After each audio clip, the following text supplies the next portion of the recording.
सभी सखियों और सखाओं को और रेणु जी आपको मेरा प्यार भरा नमस्कार। नमस्कार नमस्कार और सभी श्रोताओं को हमारा भी नमस्कार। जी, और आपसे मुलाकात हो रही है पहली बार मेरे पहली बार। हाँ, नया साल मुबारक हो। नया साल मुबारक हो। और आज विश्व हिंदी दिवस की ढेर सारी शुभकामनाएं सभी श्रोताओं को हम दोनों की ओर से। हम दोनों की ओर से ढेरों शुभकामनाएं।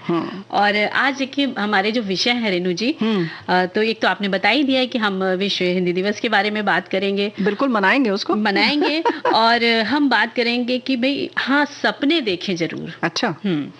और इसके साथ साथ बातें होंगी कि भाई सर्दियों का मौसम है तो रूसी की समस्या में बालों में हो ही जाती है। बाकी चीजों के संग ये भी आ जाती है, मानती नहीं है। तो क्योंकि इसको भी धूप अच्छी लगती है और हम धूप में जब बैठते हैं तो उसको भी गुनगुनी धूप अच्छी लगती है। तो भाई लेकिन इनसे छुट्टी तो हमें चाहिए थोड़ी सी ना। तो हम इनके बारे में बात करेंगे। और आज सखी विशेष में हम क्या बात करेंगे? आज हम खो खो खिलाड़ी हैं सारिका काड़े जी, उनके बारे में हम बात करेंगे। जी हाँ।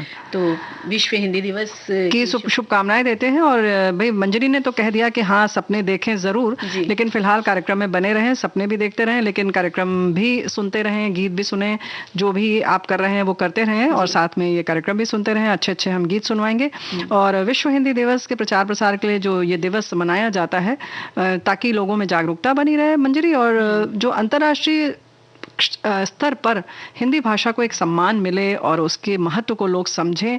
और विदेश में जो भारत के दूतावास हैं इस दिन को विशेष रूप से वो मनाते हैं, क्योंकि कहीं ना कहीं हम विदेश में रहते हैं लेकिन हमारा दिल जो है, हमारी आत्मा जो है अपने देश में बसती है। और भाषा तो जाहिर है कि बिल्कुल दिल से लगी हुई चीज है ना जी। और रेणु जी, जब हम विदेश में होते हैं, भारत से दूर होते हैं, तो अगर वहां पर कोई अपनी भाषा का बोलने वाला मिल जाता है तो बस दिल बहुत अच्छा लगता है, बहुत अच्छा लगता है।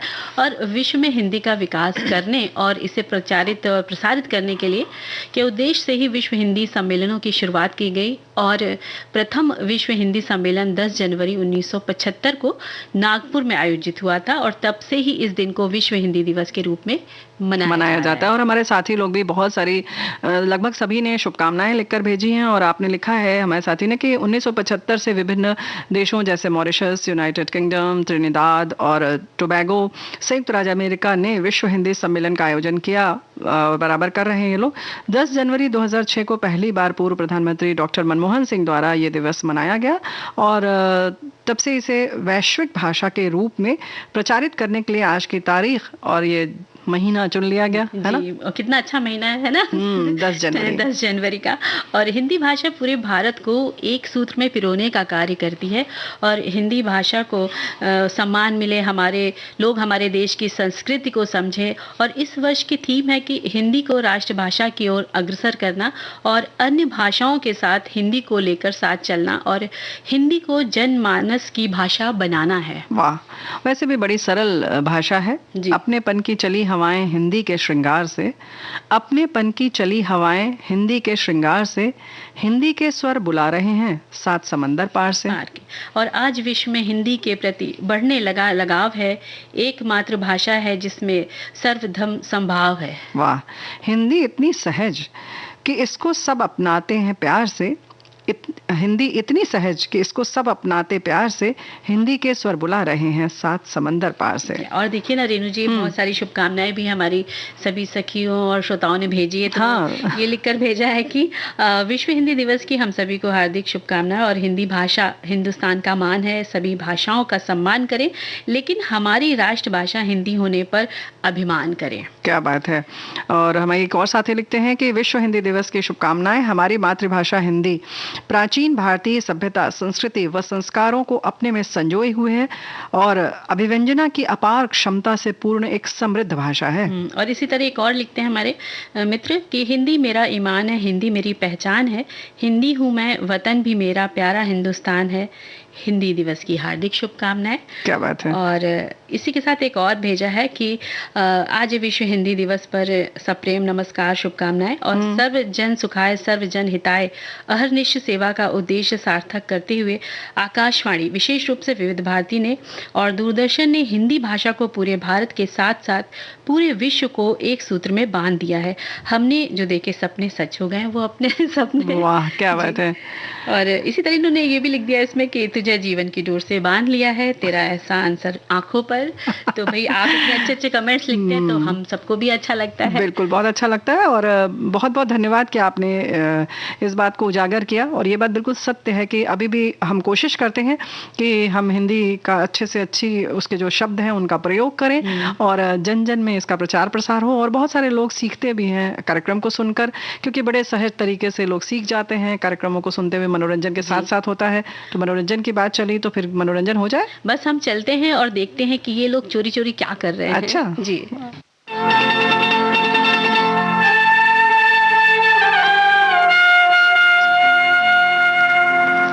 जे हम तुम चोरी से बंधे एक डोरी से, जइयो कहाँ ए हजूर। जे हम तुम चोरी से बंधे एक डोरी से, जइयो कहाँ ए हजूर।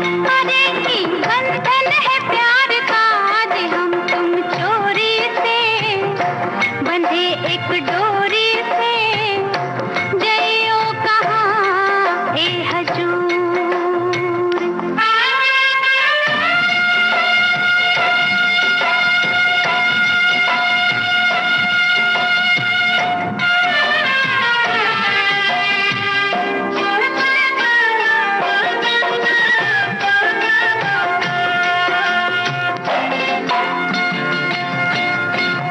गजरा वाली फिर तू ऐसे काहे निहारे, गजरा वाली फिर तू ऐसे काहे निहारे। ई चितवन के गोरी माने तो समझा जा रे। मतलब एक है नैनन पुकार का, जे हम तुम चोरी से बंधे एक डोरी से, जइयो कहाँ ए हजूर। जे हम तुम चोरी से बंधे एक डोरी से, जइयो कहाँ ए हजूर।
ये प्यारा सा गीत हमने सुना फिल्म धरती कहे पुकार के।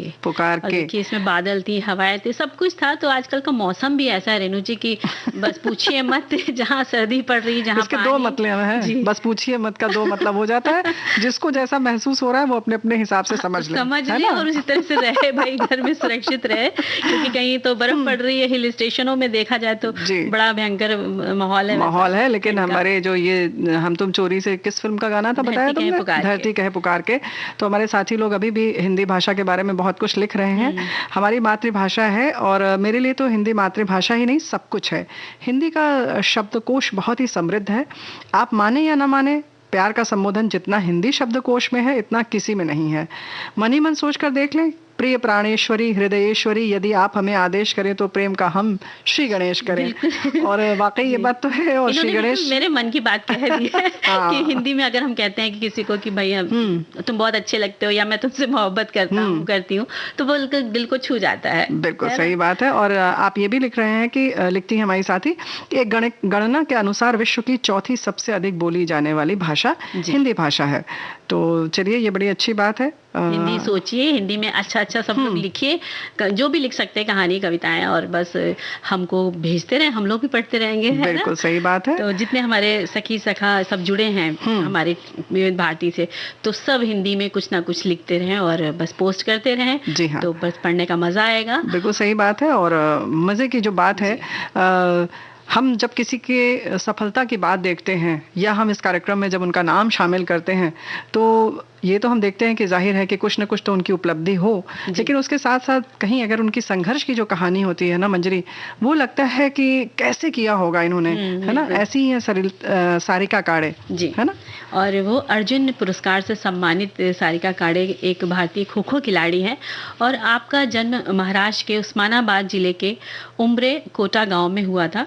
और इनके परिवार में ना बहुत रोजगार नहीं था, कोई निश्चित सा साधन नहीं था आर्थिक, उससे तो बहुत आर्थिक समस्याएं थी। और फिर भी उनके माता पिता और खास तौर से अच्छी बात यह कि उनकी तीसरी पीढ़ी यानी दादी ने उनकी खेल प्रतिभा को समझा और फिर करियर के तौर पर उनको अपनाने के लिए प्रोत्साहित किया और पूरा उनका समर्थन किया। तो इस तरह से जब आर्थिक रूप से कोई आपका संबल ना हो और उसके बाद आप कोई सफलता हासिल करते हैं, कोई उपलब्धि होती है ना, तो बहुत रोमांच होता है। रोमांच होता है। और जो आपने इसमें बताया कि दादी तीसरी पीढ़ी जो सहयोग कर रही है, तो ये बहुत बड़ी बात होती है। और ये हम सोच के देखें उन दादी ने दादी कितने खुले विचारों की थी कि उन्होंने इस संघर्ष की, अपने देखा परिवार के संघर्ष के बाद भी अपनी बच्चे को आगे बढ़ने के लिए प्रोत्साहित, क्योंकि आमतौर पे देखा जाए तो खेल ऐसी चीज है जिसमें कि संभावनाएं जो है वो 50-50% रहती हैं। क्योंकि अगर आप कोई और वैसी पढ़ाई पढ़ते हैं तो जाहिर है कि तुरंत आमदनी का जो है वो जरिया बन जाता है और एक 100% गारंटी रहती है कि हाँ तुरंत हमारे परिवार को आर्थिक संपन्नता मिलने लगी या सपोर्ट मिलने लगेगा। और खेल में तो होता है कि जीत और हार तो लगी रहती है, तो बिल्कुल दांव पे लग जाती है खेलना। और सारिका ने पहली कक्षा से लेकर 12वीं कक्षा तक की पढ़ाई जो की उस्मानाबाद के श्रीपतराव भोसले हाई स्कूल में उन्होंने की और स्नातक के लिए शहर के तेरना महाविद्यालय में भाग लिया। और सारिका ने कला विज्ञान और वाणिज्य कॉलेज नाल दुर्ग से स्नातकोत्तर की उपाधि प्राप्त करी। और जो सारिका के चाचा थे उस्मानाबाद में जिले में, वो खेला करते थे, तो उन्होंने जब देखा कि उनकी बच्ची में ये गुण है, खेलना चाहती है, तो उन्होंने 13 साल की उम्र में उन्हें खेल के मैदान पर ले जाने शुरू कर दिया, अपना योगदान दिया। और उसके बाद ही लगातार उनकी खेल के प्रति रुचि बढ़ती चली गई और वो खेलती चली गई। लेकिन उसके पहले देखो स्नातकोत्तर तक उन्होंने पढ़ाई भी की, ये बहुत बड़ी बात है। जैसे कि हमने पहले भी बताया कि उनके घर की स्थिति जो थी, उनकी माँ सिलाई करती थी और अन्य घर के काम करके कुछ पैसे कमा लेती थी। फिर दादा दादी की जो भी उनकी आय थी उसी से ही घर चलता था।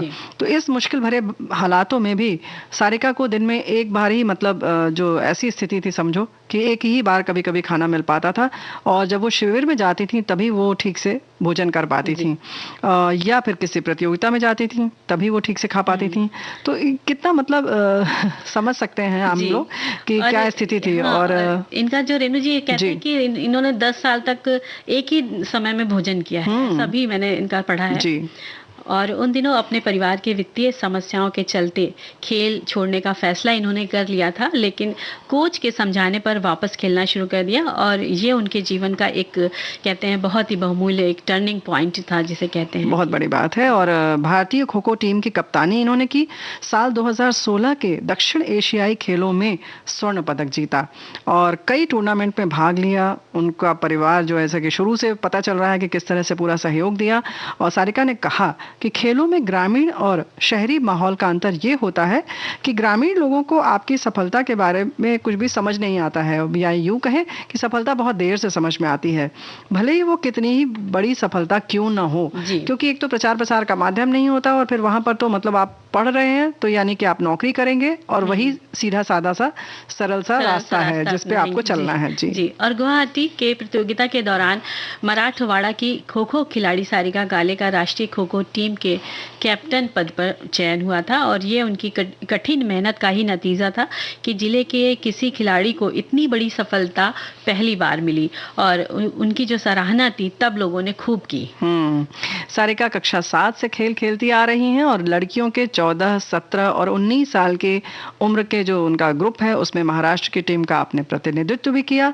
बहुत सारे पुरस्कार मिले, बहुत सारे इतिहास भी रच दिए कहना चाहिए। अभी पता चलेगा खो खो खेल ने उनकी जिंदगी बदल कर रख दी और एक स्पोर्ट्स ऑफिसर के तौर पर आप काम कर रही हैं आजकल।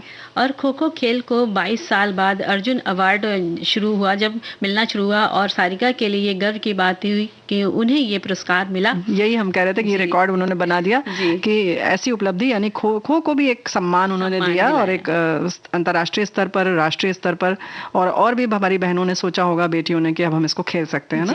और सारिका ने 22 नेशनल और 3 इंटरनेशनल खेल भी खेले और आपकी संघर्ष की यात्रा रही 10 साल तक, जिन्होंने एक समय ही खाना खाया और आज इस खेल में उन्हें सब सुविधाएं मिल रही हैं।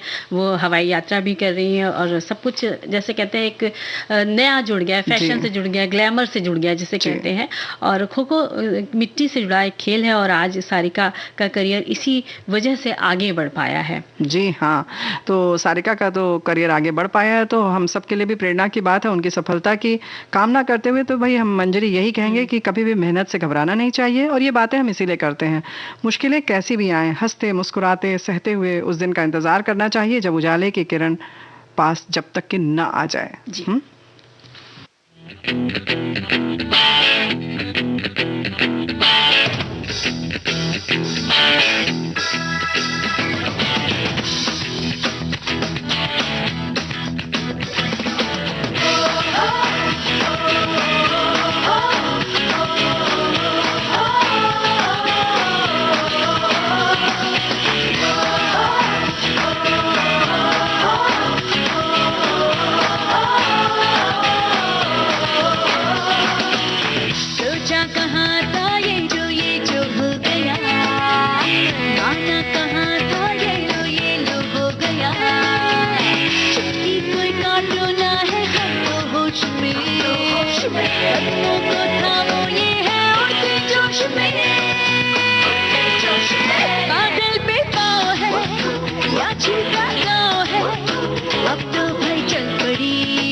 चकते इंडिया फिल्म का ये गीत हम लोगों ने सुना, बड़ा जोश से भरा था। हाँ, ये बात तो है। और फिल्म भी कुछ ऐसी ही थी, जोश से भरी थी, जोश से भरी हुई थी, और देश की उपलब्धता की बात थी उसमें।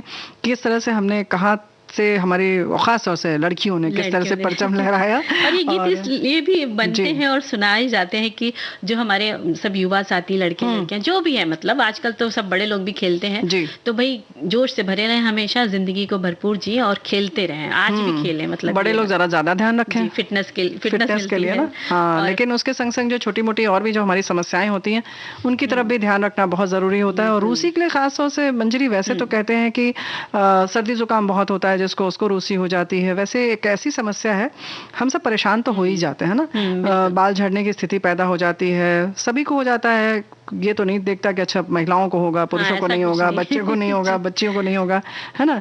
लेकिन हम सब चाहते हैं कि बाल हमारे साफ सुथरे रहें, और खास तौर से आजकल तो और फैशन है कि खुले रखते हैं, तो ऐसे में कुछ ऐसा न दिखे कि खराब लगे, है ना। और सर्दियों में खास तौर से समस्या ज्यादा हो जाती है, क्योंकि हम थोड़ा सा ठंड लगती है तो कम धोते हैं ना। यही मैं भी कहने वाली थी, शैम्पू नहीं करते और बालों में तेल की मालिश तो करते हैं, लेकिन हाँ थोड़ा सा उतना बार बार नहीं धोते जितना गर्मियों में करते हैं। धोना चाहिए। और जब हम क्या कहते हैं कि जो सिर में रूसी से क्या होता है कि मौजूद जो मृत कोशिकाएं होती हैं उनसे जो हमारे बाल होते हैं ना वो रूखे और बेजान हो जाते हैं, और ये तो बहुत सारी पैदा हो जाती है रूसियाँ। और सबसे जो आपने बोला कि सर नहीं धोते, या सर्दी लग रही तो आज नहीं नहाएंगे, कल नहीं नहाएंगे, या नहा भी लिए तो सर नहीं धो रहे हैं, तो इस तरह की समस्या होती है और सिर में खुजली हो जाती है और बाल झड़ने लग जाते हैं। ये बहुत खतरनाक स्थिति होती है। और इसके गिरने से क्या होता है रेणु जी कि मत्थे में गिरती है, गर्दन, कान के पीछे या बाहों पर, कंधे पर भी ये गिरी देखी जा सकती है। और इसके साथ साथ क्या होता है, छोटे छोटे दाने हो जाते हैं। तो इसलिए 2-3 बार नियमित रूप से आप अपने चेहरे को धोएं और अपने जो आसपास के कान के पीछे सफाई करते रहें। पीछे गर्दन की जगह है जो, हाँ। अगर रेणु जी एक काला कपड़ा लेके अगर आप कान पोंछेंगे ना तो आपको समझ में आ जाएगा कितनी रूसी तो है। हम इसीलिए तो सफेद से पूछते पता है। काले से अरे तो सफेद से पूछना ज्यादा ठीक है ना, गंदगी भी निकल आती है।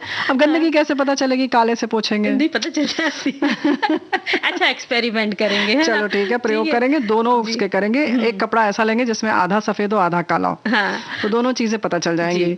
लेकिन फिर भी ये जो बात है, एक बात और है, सर्दियों की हम बार बार बात कर रहे हैं, लेकिन उसके संग से मंजरी ये भी होता है ना कि हम बालों को ढकते हैं या टोपी लगाते हैं, तो जो उसके जो रोए आदि भी रह जाते हैं ना, उनसे भी हमारे बाल गंदे होते हैं। तो ऐसा नहीं कि सिर्फ धोने वाली समस्या है, उसके संग संग हाँ नहीं, ये जो उसके रोए आदि रह जाते हैं, हम ऊनी कपड़े सिर पर रखते हैं, ढके रहते हैं सिर को, तो धूल तो नहीं आती है, लेकिन हाँ उन कपड़ों के रेशे आदि भी फंस जाते हैं बालों में। और रूसी की समस्या वैसे भी होती कि अगर आपने खान पान में अपने ध्यान नहीं रखा, पोषक तत्व की कमी अगर हो गई उसमें, तो उस वजह से होगी। साथ में जो हार्मोनल समस्याएं होती हैं उनसे हो सकती है, या पानी पीने की आदत कम हो जाती है सर्दियों में खासकर, तो उस वजह से भी हो जाती है।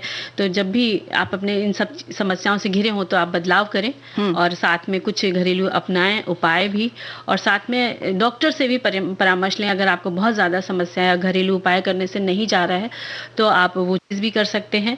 और कुछ उपाय ऐसे हैं कि जैसे कि प्याज का रस है रेणु जी, सुनते हैं कि बहुत असर करता है, तो इसका आप रस पीस लें मिक्सी में और छलनी से छान करके, और आप इसको बालों में लगा लीजिए, और रुई की मदद से या उंगलियों के पोरों से आप धीरे धीरे लगाइए, और जब सूख जाए तो आप धो लीजिए और शैम्पू कर लीजिए, तो कुछ हद तक वो भी समस्या निकलती है। हमारे एक साथी लिखकर भेज रहे हैं कि रूसी की समस्या को दूर करने के लिए नींबू के रस का प्रयोग करना बहुत फायदेमंद होता है। सरसों के तेल में या फिर कोकोनट ऑयल में एक नींबू को अच्छी तरह निचोड़ लें, इस तेल से बालों में हल्के से मसाज करें और कुछ देर के लिए उसे यूं ही छोड़ दें। इसके बाद बालों को अच्छी तरह से धो लें। सप्ताह में 2 बार ये उपाय करके देखिए, आपको निश्चित रूप से फायदा होगा। तो होगा फायदा ये तो नहीं पता, लेकिन हम गीत सुन सकते हैं क्या? बिल्कुल सुन सकते हैं, फिर बात।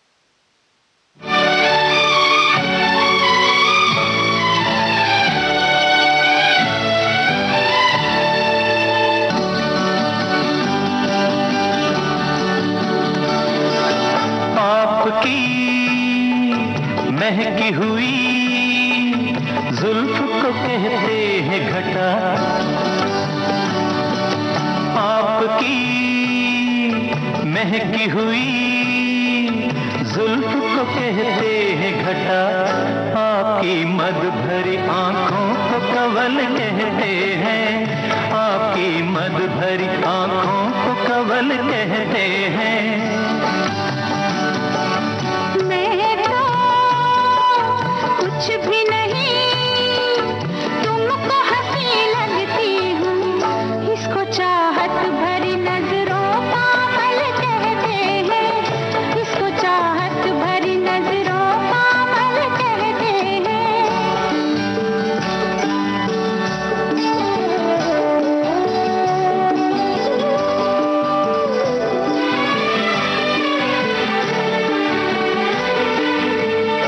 एक हम ही नहीं, एक हम ही नहीं, सब देखने वाले तुमको संगे मरमर पे लिखी शोक गजल कहते हैं, संगे मरमर पे लिखी शोक गजल कहते हैं। ऐसी बातें न करो, ऐसी बातें न करो, जिनका यकीन मुश्किल हो, ऐसी तारीफ को नीयत का खलल कहते हैं, ऐसी तारीफ को नीयत का खलल कहते हैं।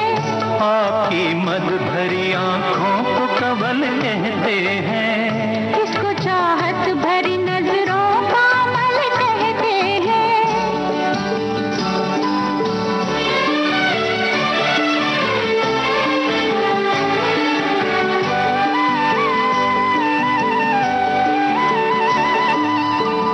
मेरी तकदीर के तुमने मुझे अपना समझा, मेरी तकदीर के तुमने मुझे अपना समझा,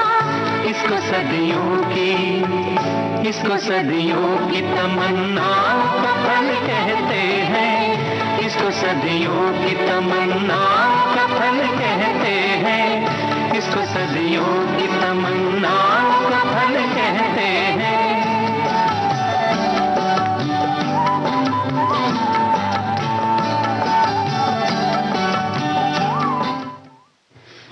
तो त्रिशूल फिल्म का ये गीत क्या हमने बात है। सुना। और देखिए हम लोग बात कर रहे थे ना कि हमारी जो सखा लोग हैं उन्होंने भेजा है कमेंट, तो एक कमेंट और है कि दही में प्राकृतिक रूप से अम्ल होता है और जो रूसी को रूखापन खत्म करने में मदद करता है, इसलिए दही और बेसन को मिलाकर आप सिर की त्वचा पर मालिश करें और थोड़ी देर आधा घंटा लगाकर बैठें और फिर धो लें। और इसी तरह आप दही के साथ अंडे का सफ़ेद हिस्सा भी बालों में लगाकर इसका प्रयोग कर सकते हैं, रूसी की समस्या से निजात पा सकते हैं। और रेनू जी अब समय हो चला है एक छोटे से अंतराल का, कहीं मत जाइएगा, हम फिर मिलते हैं।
तो अंतराल के बाद एक बार फिर सभी का स्वागत है। जी हाँ, कार्यक्रम में। और आप सुन रहे हैं कार्यक्रम सखी सहेली, विविध भारती राष्ट्रीय सेवा, देश की सुरीली धड़कन।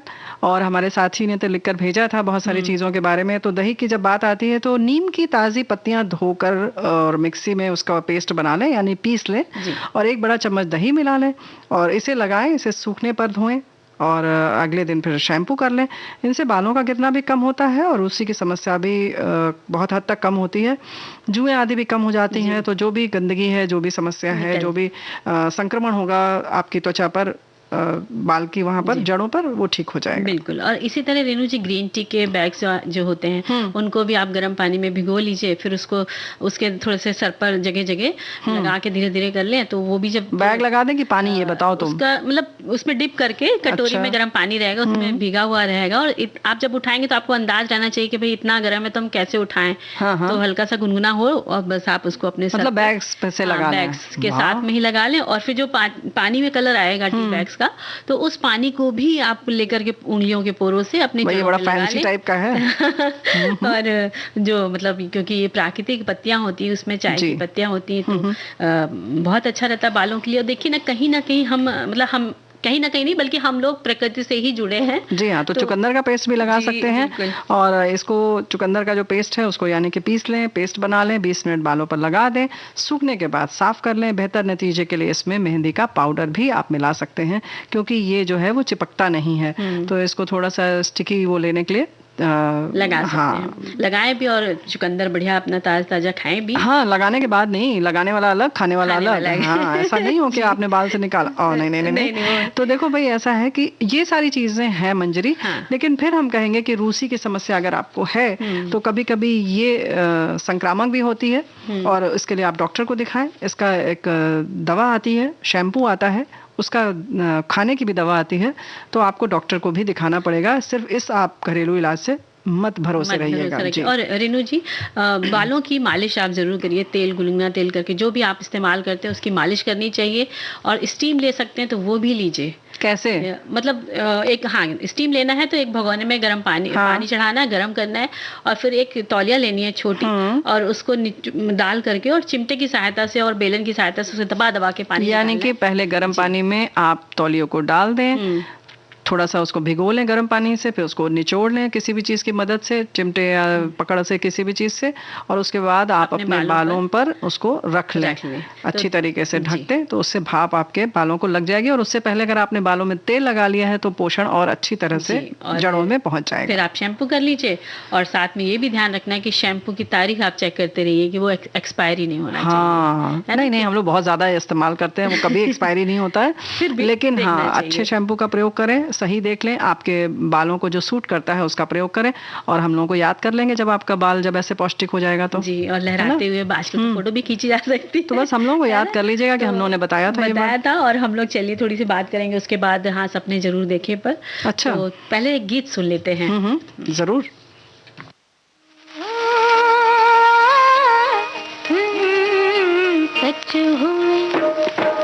सच हुए सपने तेरे, झूम ले ओ मन मेरे। सच हुए सपने तेरे, झूम ले ओ मन मेरे। चिक चिक चिक चक चछे, चिक चिक चिक चक चछे, चिक चिक चिक चक चछे, चिक चिक चिक चक। सच हुए सपने तेरे।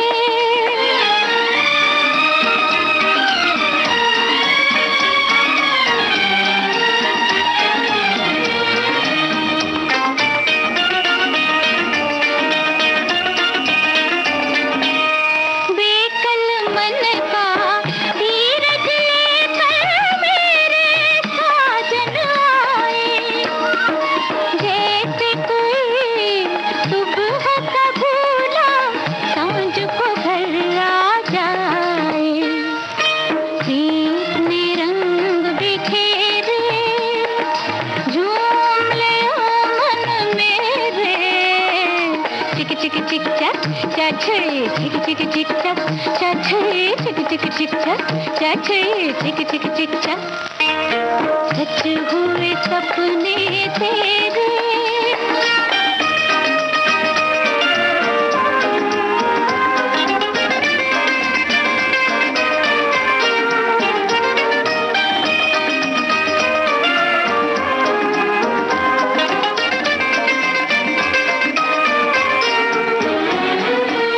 मन की पायल छम छम बोले, हर एक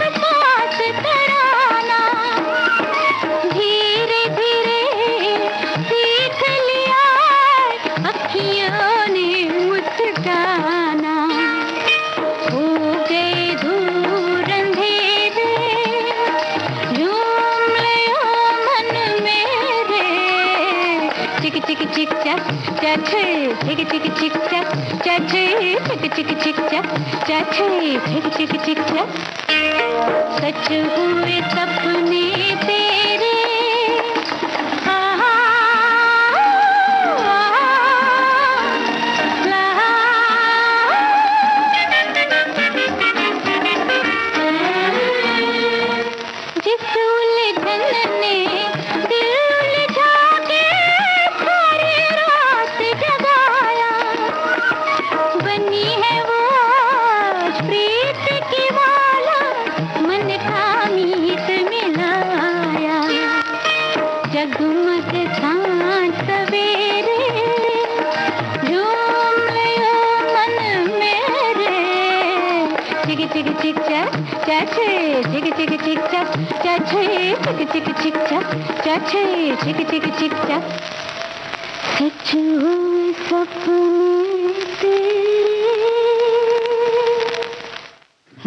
सच हुए सपने तेरे। और ये फिल्म है काला बाजार।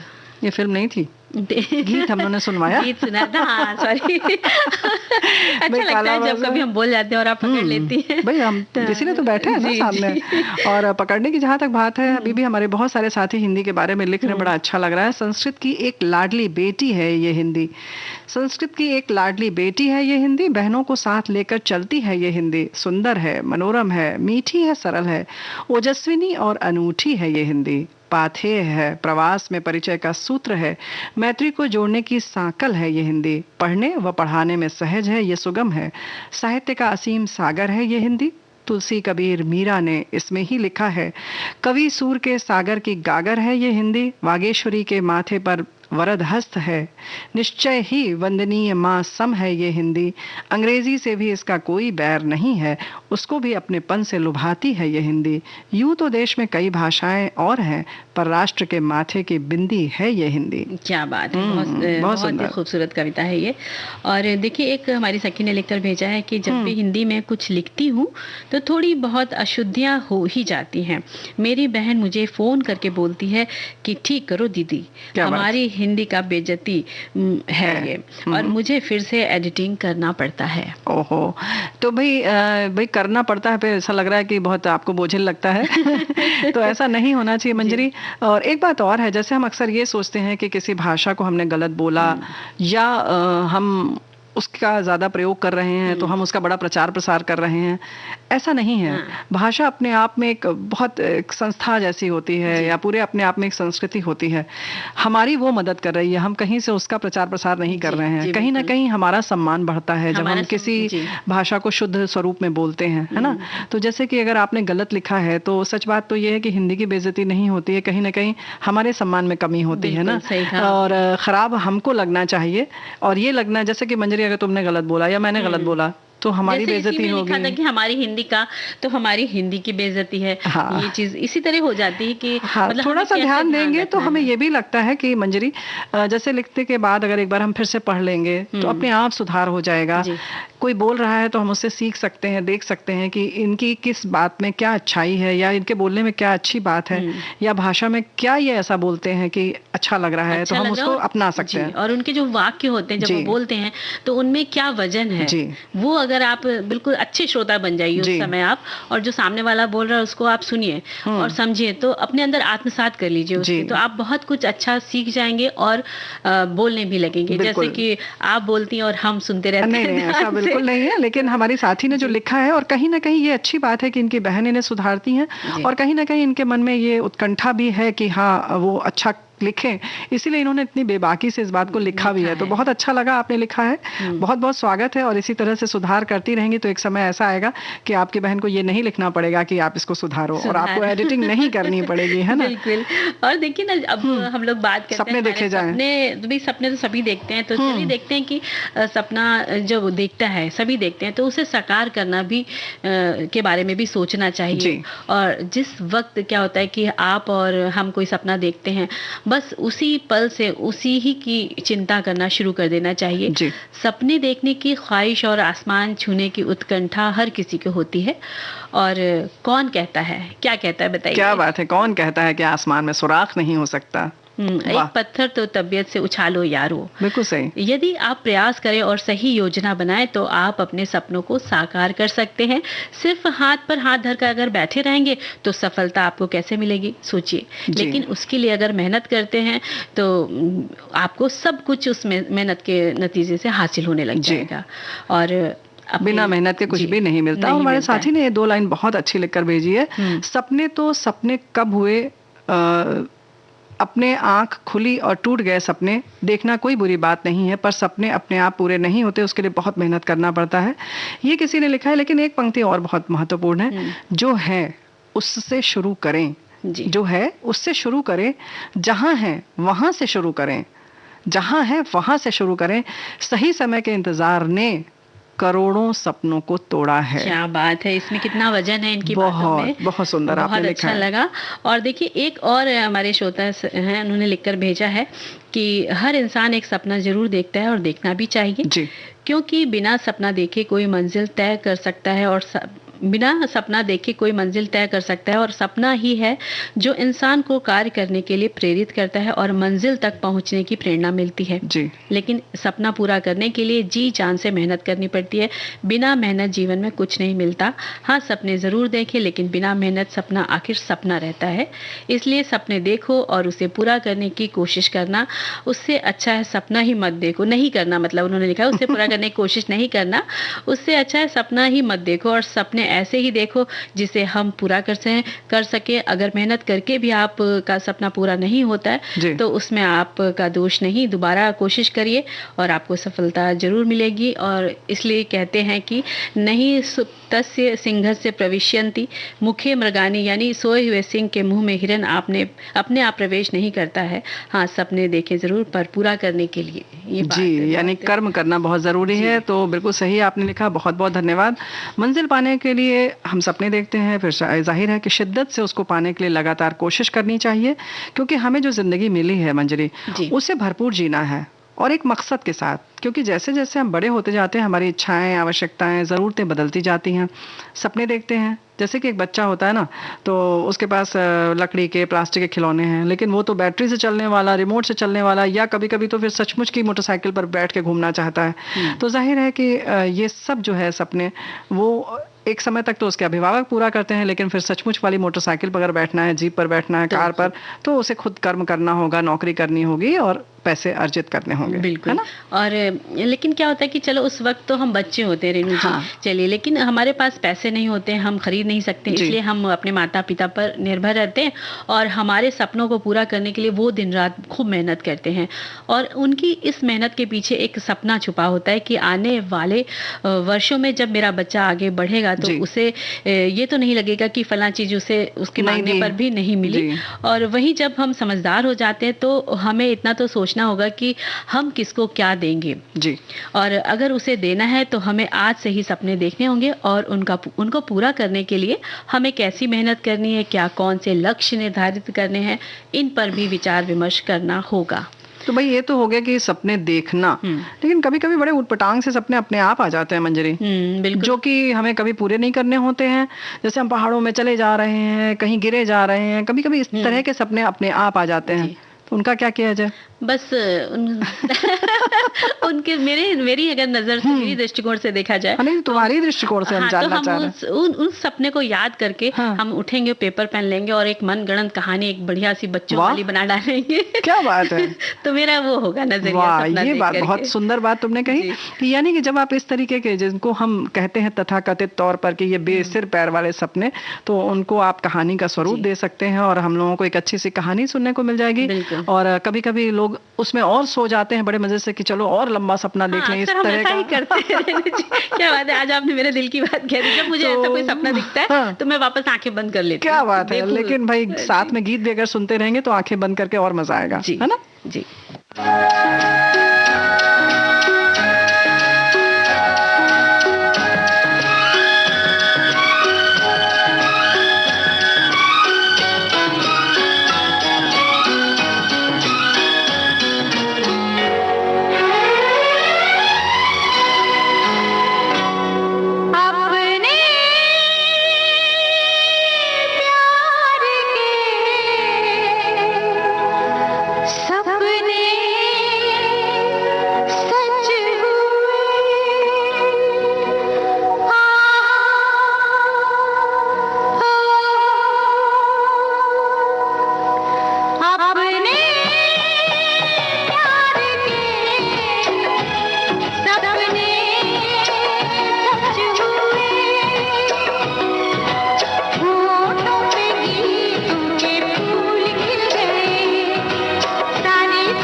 सपने सच हुए, अपने प्यार के सपने सच हुए।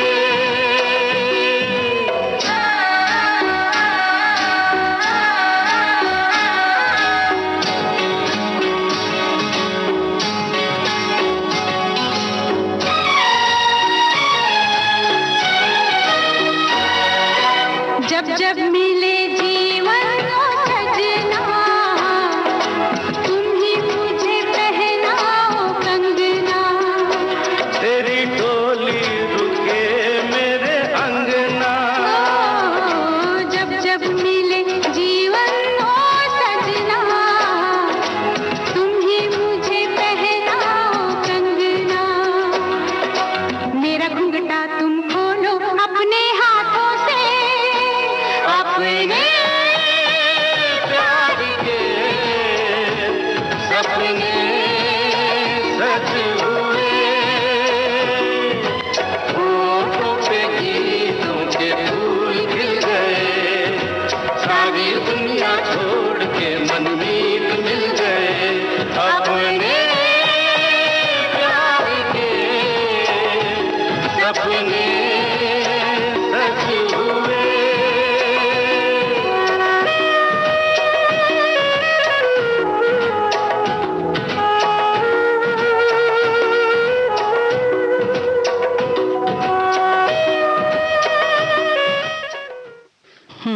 तो भाई हम लोग बात कर, हाँ पहले ये बता दो किस फिल्म का था। हाँ ये हाँ फिल्म 81 की बनी हुई है, बरसात की एक रात फिल्म का अच्छा। ये गाना है। ये बताना जरूरी था। क्यों? क्योंकि बरसात की एक रात उससे 2-3 फिल्में हैं ना। नहीं नहीं, हमारे साथी लोग बहुत बहुत खैर, जानकारी समझ उनकी जाते बहुत हैं, जबरदस्त जी, है, जी। लेकिन फिर भी बता दिया, अच्छा किया। क्योंकि जो सपनों वाली बात हम लोग कर रहे थे ना, वो बड़े उटपटांग वाले जो सपने होते हैं, तो उसमें मंजरी एक बात और है, जैसे तुमने एक दो तो टिप्स दे दिए कि सो जाते हैं या गाना सुनते हुए आप मस्ती मार सकते हैं, उसके संग कहानी बना सकते हैं, लेकिन उसके संग संग अपने सहेलियों को बता भी सकते हैं, अपने दोस्तों को बता दीजिए, कभी कभी अपने मम्मी पापा को बता दीजिए इस तरीके के। अरे वो भी थोड़ा सा झेलें, मतलब परेशान हो, सुने उटपटांग चीजें। और मम्मी पापा अगर आपके हस्बैंड है तो उनको भी जगा के बता दें कि हाँ, मैं ये उनको भी सपना बता देख रही दीजिए। हूँ। और ये काम पति भी कर सकते हैं, पत्नी को भी बता सकते हैं। बिल्कुल। तो बहुत सारे और भी रास्ते हैं, वो सब तो है। लेकिन मंजरी एक बात और है कि जो सपने जो हम बात कर रहे हैं कि हमने लक्ष्य अगर कुछ निर्धारित किया है, हम शिक्षक बनना चाहते हैं, चिकित्सक बनना चाहते हैं, वो भी अपने माता पिता को अवश्य बताएं, या आप खिलाड़ी बनना चाहते हैं, क्योंकि उनका सहयोग संबल बहुत आवश्यक है। तो जो भी आप लक्ष्य सपने बनने वाला जो है, क्या बनना चाहते हैं, वो जो सपना आप देख रहे हैं, वो आप अपने अभिभावक को अवश्य बताएं, ताकि वो उसमें पूरा सपोर्ट करें, आपको सहयोग दें। और इसी तरह से अगर आप जैसे स्कूल में अगर आपके शिक्षक हैं, तो उन्हें भी आप अवश्य बताएं और देखें कि वो सच में सही मायने में गुरु हैं आपके, जो कि आप सही मार्गदर्शन करेंगे आपको, उसी हिसाब से आपको पढ़ाएंगे लिखाएंगे। तो कुछ ये भी चीजें हैं, और आपकी अपनी तैयारी तो मायने रखती ही है। बिल्कुल, क्योंकि जब बड़े बुजुर्ग से हम अपनी बात बताते हैं तो हमें तरीका बताते हैं कि कैसे आपको तैयारी करनी है। और इसलिए तो हम कहते हैं कि भाई सपने जरूर देखिए, क्योंकि तब दिल में अरमान जग जाते हैं कि भाई एक अच्छी नौकरी चाहिए मिलेगी, और एक अच्छा बैंक बैलेंस होगा, रुतबा होगा, गाड़ी बंगला, और एक अच्छा परिवार होगा। और यकीनन जब आप ये सपना देखेंगे तो उसमें आप ये भी सोचेंगे ना कि भाई आपका विवाह एक सुंदर सुशील पत्नी के साथ हो। और अगर पत्नी बाद में होगी, पत्नी के साथ नहीं होता शादी। हाँ। और एक बात और है, ये कि पत्नियां क्यों नहीं सपने देखेंगी, लड़की क्यों नहीं सपने देखेंगी? मैं वही तो कहने जा रही थी। अच्छा, अलग अलग बताओगी? ठीक है, चलो। कि मतलब दोनों लोग सपना देखेंगे ना, लड़का और लड़की दोनों ही सपना ये सब देख सकते हैं। ठीक है। और अगर इनकी चाह है तो पहले आप आपका जो समय है अपने पढ़ाई में लगाएं, लक्ष्य को प्राप्त करने में लगाएं। और जैसे ही रेणु जी आपका लक्ष्य पूरा होगा तो बाकी चीजें जो होती है ना, जब आपकी पढ़ाई अच्छी होगी एक तरह से होती जाएगी, तो आपको सब चीजें एक समय के हिसाब से आपको मिलती चली जाएगी। क्योंकि जैसे गणित के प्रश्नों के उत्तर होते हैं ना, या अन्य विषयों में भी तो उसी तरह से होता है ना, प्रश्न होता है, उत्तर होता है। तो अगर हम पढ़ाई नहीं करेंगे तो जाहिर है हमें उत्तर कैसे मिलेगा? सिर्फ प्रश्न और प्रश्न ही घूमेंगे, यानी हम सिर्फ सपने देखते रह जाएंगे और वो हमारे सामने उसका फल नहीं आएगा। तो हम अपने आसपास जो जुड़े विषय हैं, जिंदगी से जुड़े, चाहे तो मतलब हम देखें कि जो हम पढ़ाई कर रहे हैं उन सब में भी हम जो भी विषय पढ़ते हैं उन सब के बारे में हमें ठीक से पढ़ना होगा। चाहे हम समाजशास्त्र पढ़ रहे हैं, अर्थशास्त्र, मनोविज्ञान, कुछ भी विषय पढ़ रहे हैं, इन सब के बारे में धीरे धीरे पढ़ते चले जाते हैं और उनके उत्तर भी हमें मिलते जाते हैं। तो यही है कि ज़िंदगी से जुड़े हुए हर विषय हम पढ़ रहे होते हैं और हम गहराई से इनको समझें तो आगे जीवन में जो भी उतार चढ़ाव आएगा, जो भी समस्या आएगी, उन सब से हम बराबरी से सामना कर सकेंगे और जाहिर है कि उत्तर मिलता जाएगा, यानी कि हमें सफलता मिलती जाएगी और हम सब विघ्न बाधाओं को दूर करते जाएंगे और कहीं हम रुकेंगे नहीं, है ना, आगे बढ़ते ही जाएंगे। तो रेणु जी चलते हैं, एक गीत सुन लेते हैं। अच्छा, चलो ठीक है।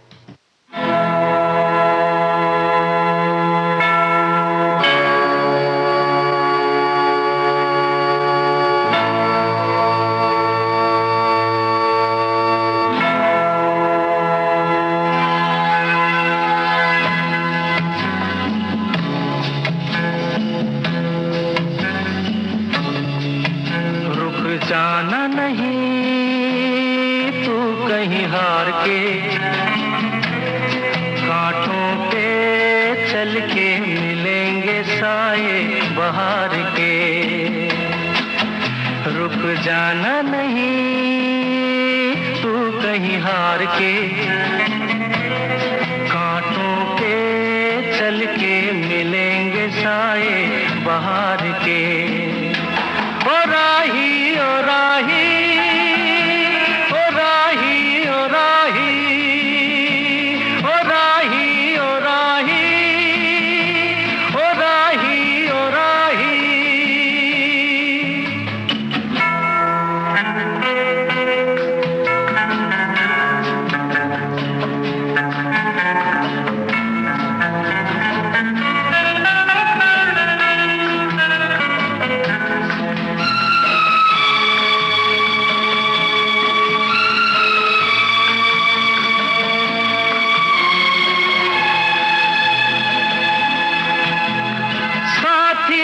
कारवां है ये तेरा इम्तिहान है, साथी न कारवां है ये तेरा इम्तिहान है। यूं ही चला चल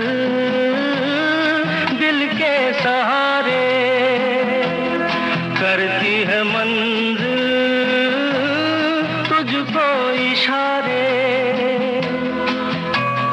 देख कहीं कोई रोक नहीं ले तुझको पुकार के। ओ राही ओ राही ओ राही ओ राही। रुक जाना नहीं तू कहीं हार के, कांटों पे चल के मिलेंगे साए बहार के। ओ राही ओ राही ओ राही ओ राही ओ राही ओ राही ओ राही ओ राही।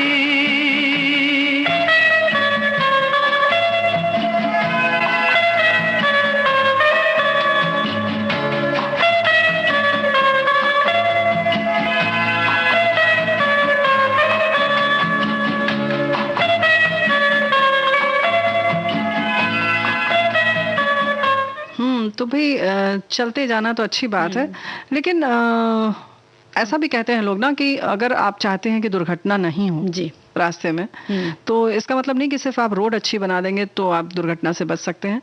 उसके लिए और भी चीज़ों का पालन करना ज़रूरी है, यानी कि उनके जो नियम हैं उनका पालन करना ज़रूरी है। इसी तरह से कोरोना के बारे में हम ये कहना चाहते हैं मंजरी कि जो भी प्रोटोकॉल कहा जा रहा है उसका पालन बहुत आवश्यक है।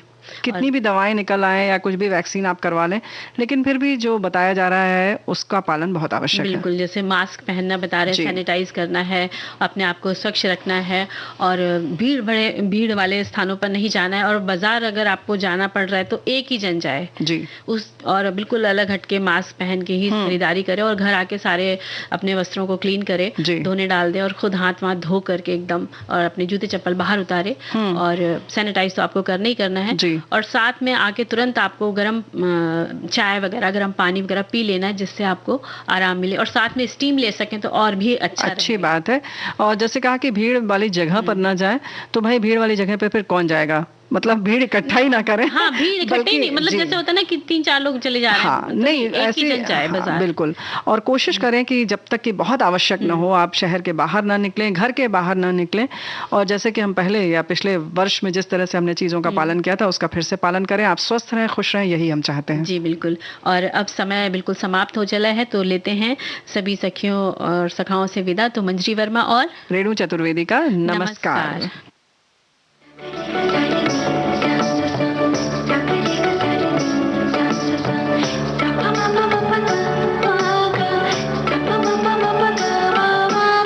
सखी सहेली।